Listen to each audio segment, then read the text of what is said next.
Wednesday, August the 29th. We set off late at 9:45 for Salt Lake City in the Mormon heartlands following our regular continental breakfast this morning. The tour guide begged us to be polite to the Mormons on the way in, saying they might not be what everyone wants America to be, but Salt Lake is really their capital. She seemed to suggest leaving them well alone, which didn't seem a bad idea until they offered me a free Book of Mormon. We stopped off for lunch and supplies at a supermarket, where I had crab salad roll and bought drinks and some Hershey's bars.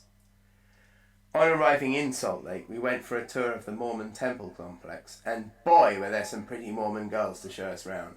Kid Rock sang Cowboy this morning, but I'd rather be a Mormon. This babe of a tour guide even offered to phone me when I got home. She said she was from Rochester, New York. Susan, eat your heart out. Oh, how could I do that to such a promising holiday romance? Of course I'm just kidding. I wouldn't be allowed any beer or coffee if I was with a Mormon girl, and that alone would be political suicide with the Aussies on the strip. I'd be crowned the greatest wallflower of all time. I wonder if Mormons are allowed to drink Red Bull instead of coffee. In fact, I think some of them do. I spent the night in after a meal of teriyaki chicken, rice and ice cream, then talked to Nick, Lindsay and Ian for the rest of the evening. We had a hot tub swimming session just with us lads this time. It was around this time that I finally realised that my flies had been undone in the Mormon tabernacle. It was so embarrassing.